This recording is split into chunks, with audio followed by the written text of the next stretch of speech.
ચાલો હિબ્રુ લખતા શીખીએ. ભાગ 4 છેલ્લો પાર્ટ છે. છેલ્લા 6 અક્ષરો શીખવાના બાકી છે. આપણે પહેલા 5, પછી 6, પછી 5 શીખ્યા છીએ ને છેલ્લે આપણે આઈન સુધી શીખ્યા હતા. બોર્ડ ઉપર આ રીતે આપણે પહેલા અક્ષરો શીખ્યા હતા: આલેફ, બેત, ગિમેલ, દાલેત, હે, વાવ, ઝાઇન, ખેત, તેત, યુદ અને કાફ. આ કાફનું મેઇન ફોર્મ છે અને એનું ફાઇનલ ફોર્મ કહેવાય છે, જે અંતમાં અક્ષર લખાય છે અને ફાઇનલ ફોર્મ કહેવાય છે. ઓકે, પછી લામેદ, મેમ, આ મેમનું ફાઇનલ ફોર્મ છે. ઓકે, નૂન અને આ નૂનનું ફાઇનલ ફોર્મ છે. શામિક અને આઈન. તો 5 અક્ષરો છે જેમનું ફાઇનલ ફોર્મ એટલે અંતિમ રૂપ અલગ હોય છે. એમાંથી 3 શીખી ગયા છીએ આપણે અને હજુ બીજા 2 આવશે. જેમ કે આ કાફનું આ ફાઇનલ ફોર્મ છે, પછી આ મેમનું ફાઇનલ ફોર્મ છે અને આ નૂનનું ફાઇનલ ફોર્મ છે. હવે જે આઈન પછી અક્ષર આવશે એ આપણે શીખીશું.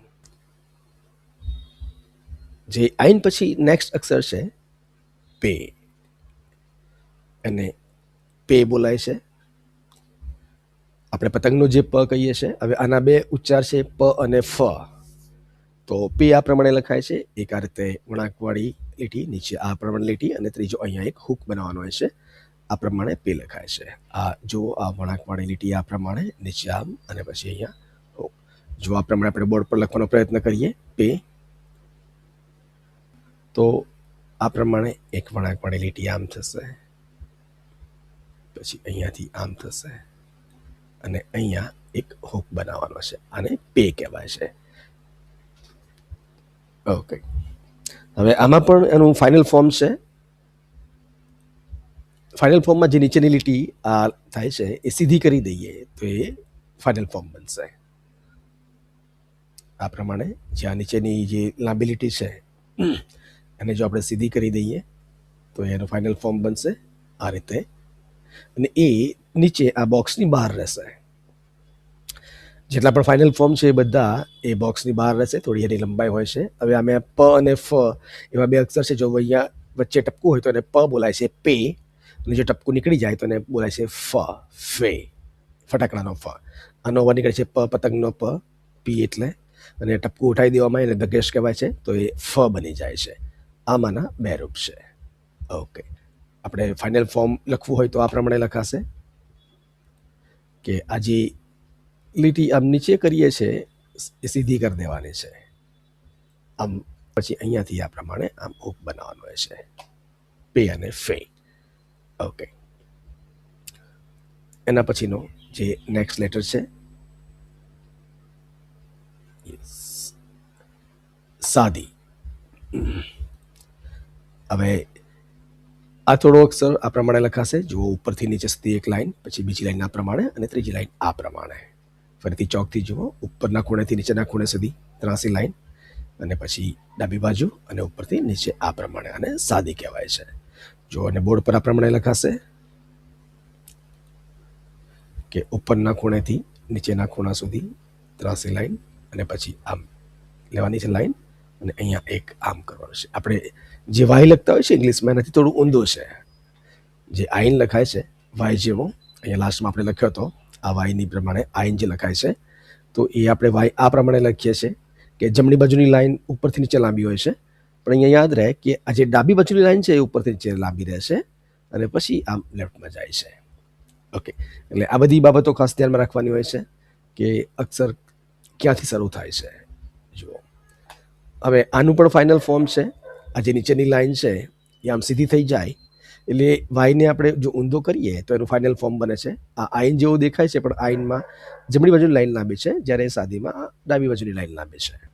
હા, હવે આના ફાઇનલ ફોર્મમાં આ જે નીચેની દંડી છે જે અંદર બોક્સની અંદર આમ વળી ગઈ છે, એ લાઈન આમ સીધી થશે તો એનું ફાઇનલ ફોર્મ બનશે કે જે અંતમાં આવે તો લખાય. આ છેલ્લો અક્ષર એવો છે કે જેનું ફાઇનલ ફોર્મ અલગથી છે આ પ્રમાણે. ઓકે, પણ બોક્સમાં એવું લાગે છે, પણ જ્યારે હકીકતમાં લખીએ ત્યારે સીધી જ લીટી કરવાની હોય છે, ઊંધો વાય લખવાનો હોય એ પ્રમાણે. ઓકે, આ પ્રમાણે સીધી જ લીટી કરવાની અને આ પ્રમાણે ચોકથી દોરી દેવાનું હોય છે. ફાઇનલ એ ફોર્મ બને છે.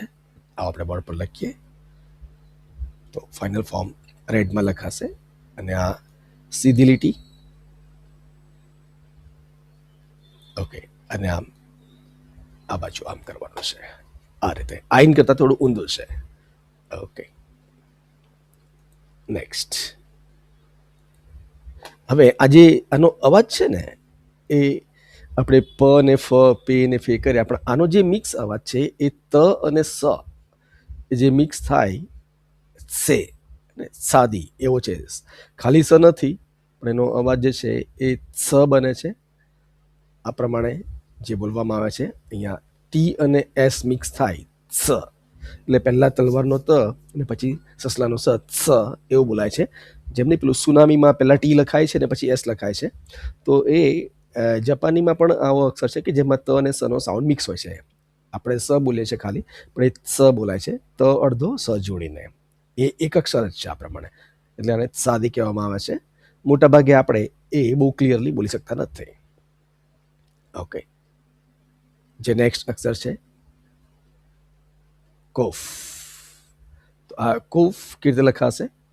જો આ રીતે લખાશે, ની બાજુ મોટી નીચેની બાજુ નાની, અને પછી એક પણ અડે નહીં. એ પ્રમાણે આપણે પી ફોર પેરેટ લખ્યા છે ઇંગ્લિશમાં, પણ એમાં ક્યાંય ગેપ નથી હોતી. પણ અહીંયા આ જે ઊભી લીટી છે ક્યાંય અડશે નહીં. અહીંયા પણ ગેપ રહેશે ઉપર, અને અહીંયા પણ ગેપ રહેશે. આપણે ઇંગ્લિશનો પી ફોર પેરેટ જે છે ને એ એકદમ અડીને હોય છે, આ લાઈન ને આ લાઈન ક્યાંય ગેપ નથી હોતી. પણ અહીંયા આ કોફ, જેને આપણે ક્યુ કહીએ છીએ ઇંગ્લિશમાં, ક્યુ ફોર ક્વીન, એવો એવો અવાજ છે આનો કોફ. જો બોર્ડ પર આ પ્રમાણે લખાશે.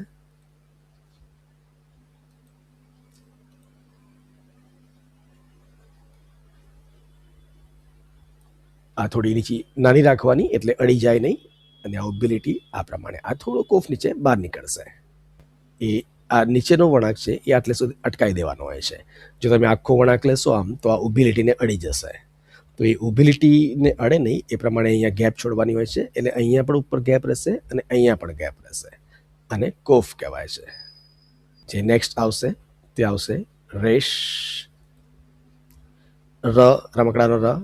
આ પ્રમાણે બસ એક ઉપરથી નીચે વળાંકવાળી, આ ખૂણો કાટખૂણો નથી, વળાંક છે, અને રેશ કહેવાય છે. બોક્સની અંદર આ પ્રમાણે લખાય છે. જે દાલિત હોય છે, દાલિતમાં પાછળ ખૂણો હોય છે અહીંયા, પણ એ રેશમાં વળાંક છે, એ ખૂણો બહાર નથી નીકળતો. જ્યાં દાલિતમાં ખૂણો બહાર નીકળતો હોય છે. ઓકે, તો એનો સાઉન્ડ ર હોય છે. રમકડાનો ર જે આપણે બોલીએ છીએ ગુજરાતીમાં, એ જો આપણે એને બોર્ડ પર લખીએ તો આ પ્રમાણે લખાશે રેશ. અહીંયા વળાંકવાળો ખૂણો આવશે અને આ પ્રમાણે નીચે. રેશ પછી આવશે સીન.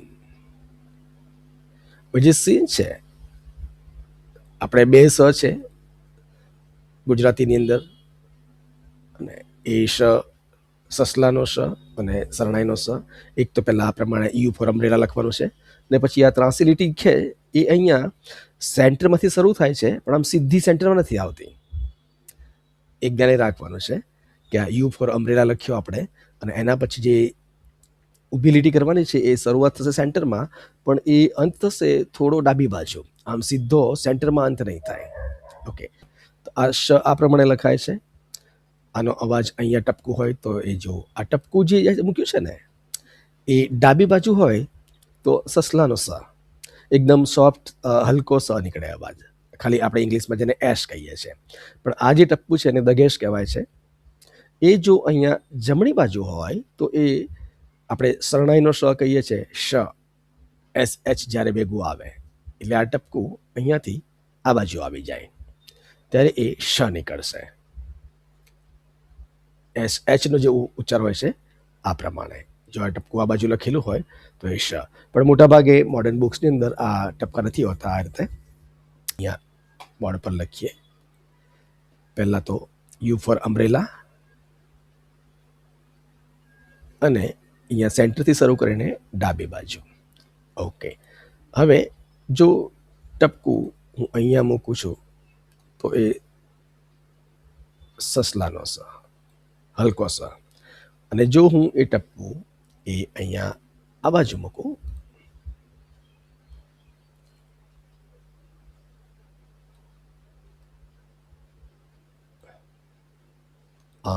જમણી બાજુ અહીંયા મૂકું તો એ શરણાઈનો શ, જેમાં એસ એચ આવે છે. ઓકે, તો આ જે બિંદી છે એને દગેશ કહેવાય છે આ ટપકાને. ઓકે, હવે છેલ્લો અક્ષર રહ્યો છે તાવ. તો આ પ્રમાણે લખાશે. એક ઉપરથી નીચે આ રેશ લખવાનો છે, પછી સીધી લીટી અને થોડો આમ પગ બહાર નીકળે બોક્સની બહાર એ પ્રમાણે લખવાનું હોય છે. ઓકે, ચોકથી આ પ્રમાણે લખાશે. આ રેસ્ટ લખ્યો, પછી આ સીધી લીટી અને થોડો ડગલું બહાર નીકળતું હોય બોક્સની બહાર એ પ્રમાણે છે. પણ આવું જે છે ખેત, ઓકે, તો એમાં આ નીચે પગલું બહાર નથી નીકળતું, એ સીધું જ હોય છે. ઓકે, આનો અવાજ તલવારનો તો નીકળતો હોય છે. તો આ રીતે આપણે જે અક્ષરો લખતા શીખ્યા 22 અક્ષરો: આલેફ, બેત, ગિમિલ, દાલેત, હે, વાવ, ઝાઇન, કેત, તેત, યુદ, કાફ, લામેદ, મીમ, નૂન, શામેક, આઈન, પે, શાદી, કોફ, રેશ, શીન, તાવ. આશા રાખું છું કે તમે આની પુષ્કળ પ્રેક્ટિસ કરશો. લખતા વાંચતા આવડી ગયું છે અક્ષરો. હવે આપણે જે કન્ફ્યુઝિંગ છે, જે મૂંઝવણવાળા અક્ષરો છે એ અને એમને કેવી રીતે ઓળખવા અને કઈ કઈ બાબતોમાં ધ્યાન રાખવું એ શીખીશું. અને પછી આપણે શબ્દો લખતા અને વાંચતા શીખીશું. જો હજુ પણ તમે આ ચેનલને સબસ્ક્રાઈબ નથી કરી તો પ્લીઝ સબસ્ક્રાઈબ કરશો. અને જે લોકોને હિબ્રુ શીખવાનો શોખ છે, જે લોકોની ઈચ્છા છે, તેઓને પણ આ ચેનલ વિશે જણાવશો. Thank you.